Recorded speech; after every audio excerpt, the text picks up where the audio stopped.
بسم الله الرحمن الرحیم. السلام علیکم ورحمت الله وبرکاته. په دې امید چې ښه به نن غواړم د افغانستان د اقتصاد باره کې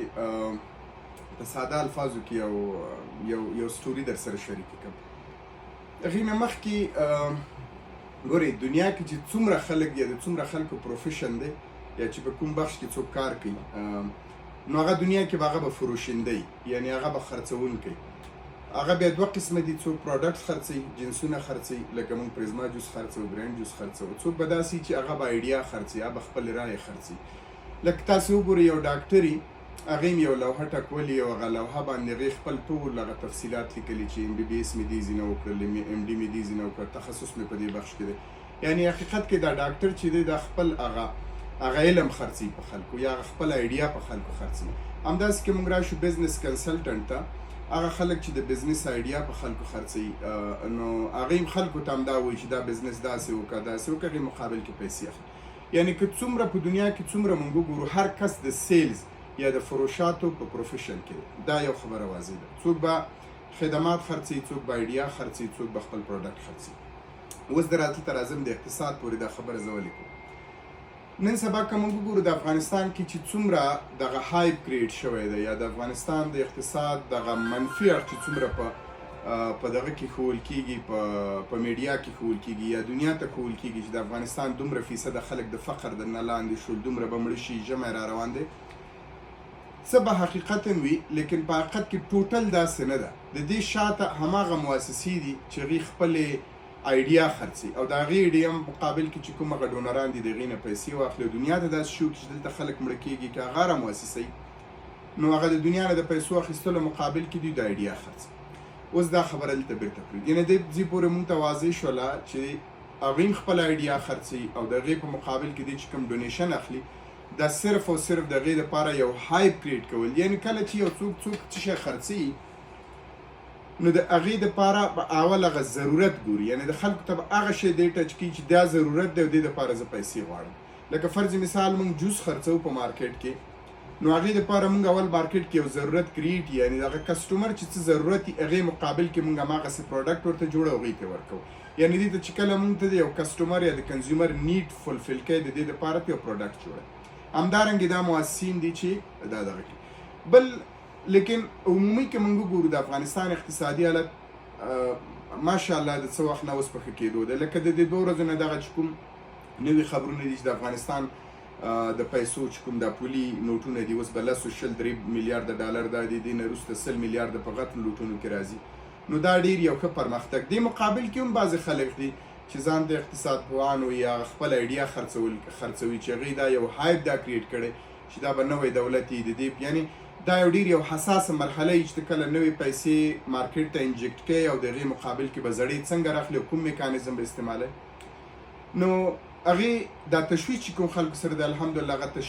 تشویش بالکل الحمدلله رفع دی او دا به ډېر په ښه انداز سره ځي. چون په هغه کې هماغه چې کوم موږ سره پخواني کدرونه وو یعنې 90% کدرونه په بانکونو کې یا په سنټرل بانک کې زموږ هماغه دي چې دا پیسې په دې پولي سیاست یا په دې باندې ډېر پخوا نه پوهېږي او همداسې چې کوم خلک تللي دي لکه نو هغوی نه هم خلک همدا توقع چې دې ته ښې مشورې ورکړي. که دا خو د دولت پورې اړه لري چې دا څنګه کوي. اوس راځو موږ ملت ته. ګورې هغه چې ما اول کې ویل چې تاسو سره یو قصه شیر کوم. دا اقتصاد باره کې تاسو ته صرف یو دغه دی داسې وشي چې یو ښار ته یو سیاح یا ټورست راغی او یو هوټل ته راغی نو هغه غوښتل چې په هغه هوټل کې یو اطاق یا کوټه ونیسي. نو چې کله ته هغه ریسپشن ته راځي هغه ریسپشن کې چې کوم هغه ریسپشنست دی هغې نه پوښتنه کوي چې تاسو په هوټل کې اطاق یا کوټه لرئ، هغې ورته بلې ولرو. نو دا ټورست 10,000 افغانۍ په هغه کیش کاونټر باندې هغې ته 10,000 افغانۍ دي او هغه کوم چې ریسپشنست دی هغه یو کس ته وایي دې ته لاړ شي اطاق ورته وښیي. نو ریسپشنست په دې مطمئن دی چې دا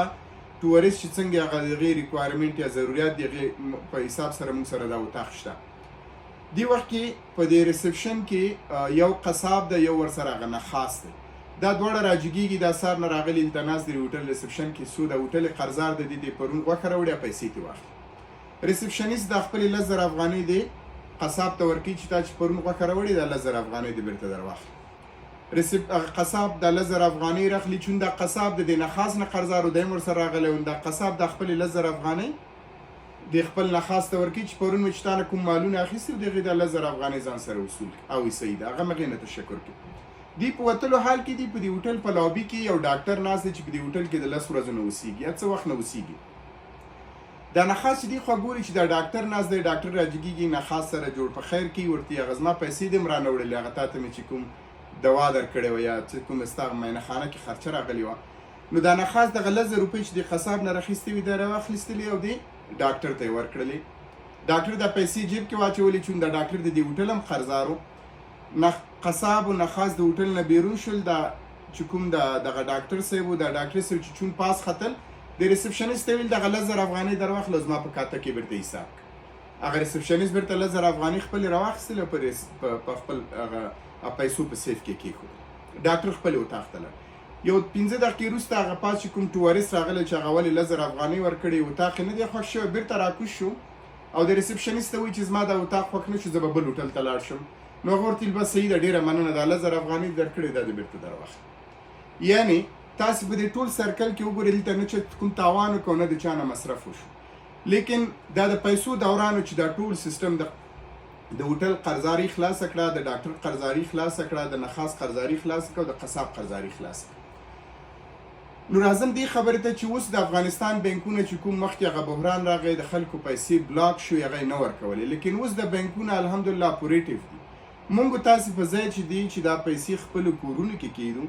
باید دا کاروبار آهسته آهسته بیرته بانکونو سیستم ته وړي یعنې اوس چې کوم افغانستان بانکونو کې ته پیسې ورکوي هغه تا ته بیرته درکوي یعنې هغه نوې پیسې چې د کوم تاریخونه دې تېرو میاشتو کې اعلان کړي هغې نه وروسته که ته څومره پیسې د افغانستان په هر یو بانک کې ورکوي او ته معاملات لرې نو هغه پیسې ته بیرته په یو وخت کې راوښکلی شي نو مطلب مې دا دی چې دې کله چې موږ د اقتصاد خبره کوو دغه اړخ د ټول ملت پورې اړه لري دا پیسې باید کورونو کې ونه ساتو دا پیسې دوران ته راواچو نو کله چې پیسې دوران ته راځي هغه کې څوک نقصان دغه نه کوي لیکن د ملک هغه پوره هغه سرکل او هغه پایه پیچلېږي ډېره مننه او په دې امید چې ټول همدې سره تعهد وکړو چې پیسې نورې کورونو کې ونه ساتو او دا پیسې د بانک په سرکل کې واچو څو د افغانستان د اقتصاد پایه وچلېږي ورځ مو په خیر